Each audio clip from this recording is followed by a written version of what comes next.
Kyle got the best shirt ever. So a cat will blink when you hit it with a hammer. It says when struck with a hammer. Learn how to read. Yeah. Words. Hajime!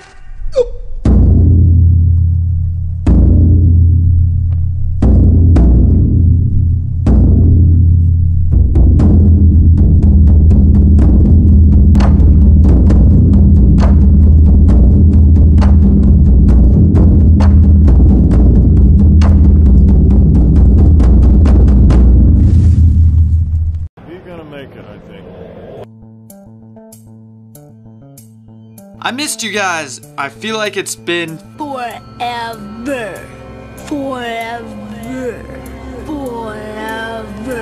With 2014 closing and the year in review vlog, fun seeing everything I did last year, including all of you who made it freaking awesome. So thank you. And the year of review videos right here in my hand.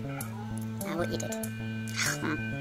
But now it's 2015 and there are lots of new things like my website that has a store. So you can join my team and get gear and shirts and purchase training and weightlifting programs and all sorts of other cool stuff. It has an inspired page, which is pretty awesome. I always feel the best way to be inspired is to stay inspired. So check that out. I actually go there myself quite often. It's pretty neat. I have a training resources page where I have my warm-up. I have some circuit training, some of my favorite books for training, gear, devices, all sorts of other cool stuff you can buy and use at home. So check it out and get it, it's really awesome. The pole vault resources page, which is also pretty neat. So I have all of my favorite clubs who have contacted me in the past 2 or 3 years. So I know they're pretty good. My contact page, it has all my information you could ever want to contact me if you want to contact me for anything, or if you want to send me shirts or your gear or anything like that. Just send stuff my way. That's how you do it. Sorry about that, I got a little out of control. And most importantly, the TeamHoot page. That's where I have the elite members of TeamHoot, followed by you guys, TeamHoot. Because you guys make up the team. I can't be a team, I'm one person. So anyone who follows the TeamHoot philosophy, has some of the gear, and wants to be part of TeamHoot, you're part of my team. TeamHoot. As the website continues to grow, I'm sure it will evolve and become something completely different than it is right now. Kind of like these vlogs have become, which is pretty neat. Because if you're stuck in one way, you're kind of stuck. If you want to grow, you need to change. That's better. Also in 2015 there was a death. Let's all have a moment of silence for my workout hat. You have been replaced by this much more pretty Yankees hat. You were with me for 2 years, little hat. Been on more workouts than any other noun. But you started to shrink in size and squeeze my brain out of my ears, and you allowed sweat to drip into my eyes. And for that, you will be missed, but I'm happy you are replaced. Goodbye. Last few new things in 2015. I have a resolution to sort of film more of the fun stuff. It's been a lot of just training and meets and pole vault. Training, meets, and pole vault. And now I get super bored. When I started these, I was filming everything because I was in this really cool mindset. You just never know what's gonna happen. I was totally living in the moment. And when I started meditating about 6 weeks ago, I started getting in that feeling again. I feel pretty freaking awesome. I'll talk more about that later. So my resolution is to have more fun and be able to recognize when the fun is here. And keep meditating because it's working. Okay, on to the stuff that happened in the last couple weeks. Here we go. Training over Christmas is hard. It's really hard, and it turned into a 2 days on, 2 days off, 2 days on, 2 days off kind of a cycle because that's the only time the school was open. But after the first 2 days, we had the Francis Christmas. And the Francis Christmas is kind of a joke. We're all immature, perverted individuals. What's that going to You know what's going in the vlog. That was just for family. No, not just family. The vlog is our family now too. It looks like a what? It's fun to get all of us under the same roof again. As you get older, you guys will realize this. It's harder to get your whole family under the same roof. I was being a big douche to Carrie. Carrie, what is your present? Got ya! That was gonna be Your turn. She thought it was gonna be jewelry. It's a got ya. You wanna save it and give it to somebody? Are you gonna reuse that? I probably will. Scott just wrapped his own present and then gave it to himself and said it was from Santa. Mom was confused as shit. Santa. No, who's it from? Santa. For a split second, she was like, Santa really came last night. Scott pulled the douchiest move and wrapped my present into a wooden box, and he only gave me a Swiss Army knife to open it. Frickin' pliers. You wrapped it in wood. Dang it. Well, I got the top off, but it can't slide out. It's too tight. That's what she said. Remember, lift with your knees. Half hour? Yeah, Half hour. It feels like it's in chapter 3. Dick. And as old as we all get, we all love playing with our toys.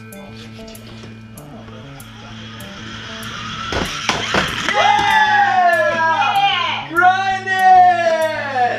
The next few weeks I'll start to show you some of the shenanigans I got. Yeah, I'll show you that later.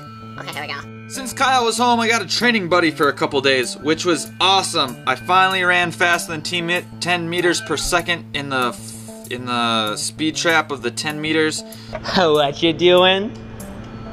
Free lapping. Speed traps for 10 meters. Trapping speed.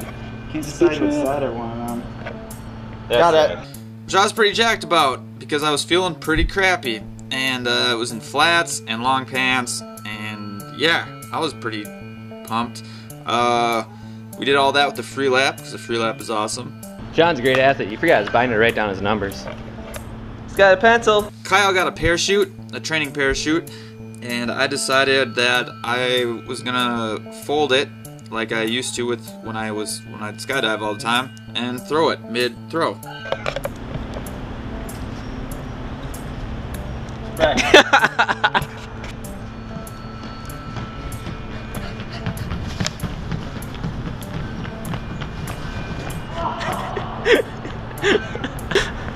My reserve didn't open. Had a malfunction. Right through a wall. Everything always turns into a competition. Me and Kyle, we have been competing against each other for longer than we can remember, and it's never gonna change, I don't think. Hi, I'm Kyle's butt. Are you twerking? The chest pop.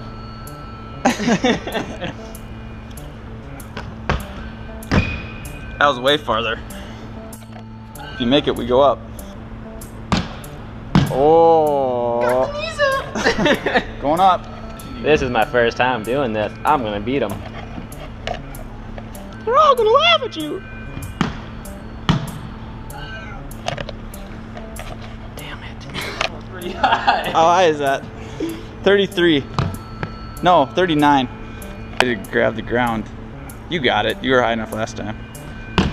Oh! Strut it Yeah. up. You know what that means? What? We're going up. I know. Where are these 42?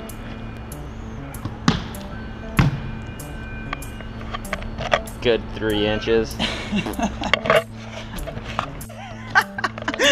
Just you don't feel confident? Nope. I'm going down soft. You're gonna roll your knee, land on something soft. Oh my god, if you make this, you don't have to do any more today. This is 42. I did this once. I did this 2 years ago and I was hurdling. You don't have to stick the landing, you just have to make it over the hurdle. Oh, the hesitation. Just like when we jumped off the CSA. Yeah. Oh, you nicked it. She's like, oh, I got it. But you nicked it. Yeah, That's I scary. also went to scorpion style. We have 2 more. 2 more. I can't believe you did. I didn't think he was gonna do it. I didn't think you were gonna do it. Neither did I. I leaned forward 3 times. Yeah, training was good. It was nice having a training partner for a while, and I really did enjoy it. What are these? They're hurdle hops. 36. 36. Oh, I told you they might be alive. No, they're not too high. Too close? Maybe. At this pace. I haven't worked out in 2 months. Come on, give me a shot. This one's gonna be 3, I know it. And then the next one, 4. Here it is. Oh! Yeah. Just takes me a little time. I was thinking about landing on my heels. What happened? I hit it. Now who you're looking like? What's gonna happen if I land on my heels instead of flat-footed? He comes up with excuses about thinking about other shit. Now he's just pounding it out.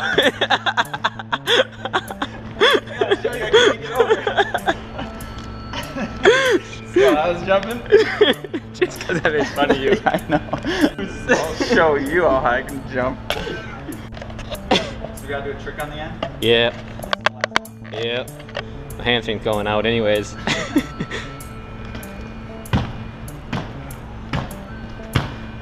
Oh! That was the lamest little trick I've ever seen. You can't. That wasn't lame. That was a 180. Like pull a muscle? 180 over a 36-inch hurdle. You know if you get hurt, you automatically win, right? So you might as well go big. Just take them all out. Just try and break all the hurdles with your face.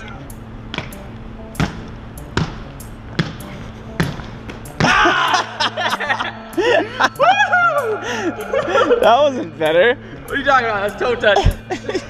You did this blitz. Yep. Brad would be proud. No. So who did the better trick? You guys be the judge. Was it me? Who did the sweet 180? Or was it Kyle who did his little split leggy thing? Like a little cheerleader. Woo! Don't pick Kyle. He will rub that in my face forever. So right after Christmas, I had my first day at full approach. My full approach is never like riding a bike. Oh, I should not be at 12. No. Okay, good, damn. I figured you were, but wow. Good job, arm. Yeah. Did my bottom arm too. Smash. And they get a sign that says no diving. I was like right here, I'm like, maybe I'll try for it. And I was like, I'm And so... you're like, well, maybe I should just decided to Well, try I got for my it. ankles on it. Let's see Which what is like happens. the worst decision Oh, ever. the bar will fall off. No. And you already let go of the... Jeez. What not to do, kids. Goofy as my training's been this year so far with the overtraining stuff, it was definitely not like riding a bike. It took like 20 to 25 jumps just to get it to feel like I wasn't going to kill myself. And then I found over the years that if my shoulder hurts or my back hurts or I'm not very confident that things are going well, I kind of lean back a little bit like, oh great, this is not going to go good. And Steve has noticed it too, and he explains it more like, if something's going wrong, Your first reaction as a human being is to get your head as far away from it as you can. if you see a fire, your first reaction isn't to put your face in the fire and go, Oh, my face is on fire! it's to go, Oh, maybe I should move my face away from that before my nose melts off. and that's exactly what you do with the vault. As soon as things start feeling funky, you start to just pull your head away from it. And as biomechanics teaches you that if this is a straight line, this is my head, if you lean your head back, your feet go forward and it makes you look like you're taking off under, and it feels a lot like that too. Funny, right? So keep that in mind, guys. There's some pole vault wisdom for the day. The last few jumps worked pretty well, but my GoPro died, so I don't have those on tape. But I was pretty pumped because we're moving forward again. But still not super confident, so I thought I should get one more day in before Reno. So I did this little meet where only like 8 people signed up at the University of Minnesota on Saturday, and I just treated it like a practice to get more reps of those full approach jumps in. So I took like 10 or 15 full approach jumps and warm-ups, cleared 520 a few times on this little wiener pole, and like I said, I just wanted to collect some bars to get a little bit more confident. Came in at 5 meters, or 501, cleared that. 520, got that on my second attempt. 535, and I went out because the pole was getting a little too small, and I was doing that leaning back thing again. And so after the practice, I had a talk with Steve, and we've kind of discovered a secret. 2 big things. The first big thing is I kept trying to fix my posture, and by fixing my posture, it was really screwing up the way I ran. And Steve said it the best. He's like, Don't adjust your posture to run faster. Run faster to adjust your posture. you don't know how to run fast, stupid. So run fast correct and we'll fix everything else. And I was like, oh. That makes a whole lot of sense. Second thing was, I also found that as I was lowering the pole, especially with those UCS poles, because they're a lot bigger than the Go poles, my arm gets away from my body, which again makes me counteract that, because Newton says for every action there's an equal and opposite reaction, so my reaction is to counterbalance that movement. And the few good jumps I had, I kept my left arm really close to my body as I was lowering the pole. And that made all the difference. It just feels really funky. Overall, it was a really good day, and I'm feeling way more confident about Reno. Last week I was kind of like, maybe I shouldn't go. After I said it, I was like, I think I should go. This could be really fun. So that's kind of where I'm at. It still feels weird when people come up to me that they know me at meets, because I just make these weird vlogs, and that's all I do. And I'm in my room by myself. This really cool kid came up to me after the meet. I was like, dude, you want to make the vlog? And he's like, yeah, I want to make the vlog. I was like, alright, I want your name, where you're from, and your WWE intro music. My name is Cooper Jazzo. I'm from Lyndhurst, Illinois, and if I were to pick a WWE opening song, it'd probably be Eye of the Tiger. Eye of the Tiger. Is that a good one? After that, Carrie looks at me and just goes, Shawn, that's a douchey move. That kid's just excited to kind of meet you, and you just put him on the spot, and he has to come up with a song out of nowhere. So now she convinced me I need to think of new questions. So if all you kids in Reno, if you come up to me and you want to make the vlog, all I have to do is be like, Shawn, I want to make the vlog, ask me that weird question, and I'll come up with a weird question, and you gotta answer it. That's the only way. Before we go, check out team-hoot.com. There's so much cool stuff on there, and it will be constantly changing and growing. Also, I named the owl Dash because team-hoot.com. It'll help you remember the website name a lot easier. Plus, it works out perfect because the logo kind of looks like that anyway. team-hoot.com. Pretty sweet, huh? Clever. I thought I was pretty clever with that. Subscribe to this button here. And go to my social media, Shawn Danger Hoot, because Danger is my middle name, kind of. These are going really, really fast. I have found that people keep buying them and then they like them so much they buy another one because they're so soft. They feel so good on your face and stuff. And they'll make you want to buy 30 of them. I'll bring a slew of shirts to Reno. I'll fit as many as I can in the bag. Last year they sold out really fast. Last thing before I go, I emailed all of the elite people going to Reno and people not going to Reno and asked if they would be interested in doing this thing called 10 questions I had an idea for the last bunch of years. And the idea was I would ask 5 questions, the same 5 questions, and the other 5 questions would come from you guys. You guys just ask any 5 questions you want, and the top 5 questions liked on this page or on my Instagram will be used. So be creative. Ask anything. Like, hey, Mary Saxer, what kind of shampoo do you use? Or hey, Mark Hollis, what size are your shoes? Or hey, Jordan Scott, do you like doing underdogs on the swing? Those aren't very interesting, but think of something interesting and clever and I will ask it. And I will try and continue to do that through the rest of the year as I run into elite pole vaulters. Okay, see you later, bye. Boop. They turned out better than I thought, so I'm pumped for that. I will bring a bunch of them to Reno and sell them if you would like a shirt or 12. Get a shirt. They make you feel younger. It helps you from balding. It helps people of the opposite sex like you. It helps people of the same sex like you too. They're a good conversation starter. You look cool. You support weirdos. Like me. They help cure deadly diseases. They grant you powers, like flying. They increase your confidence. I'm awesome. They help you fight crime. Pow! And they are hypnotizing. You will do anything I say. I mean... Hoot, hoot, hoot, hoot, hoot. Some, if not everything, is completely false, and everything I just made up is a fabrication of my own imagination, so don't take anything I said seriously. Please do not try and climb out windows and fly. Please do not try and hug people of the opposite sex unless you know them. Please do not hug people of the same sex unless you know them too. And most importantly, you'll probably bald, even if you wear the shirt.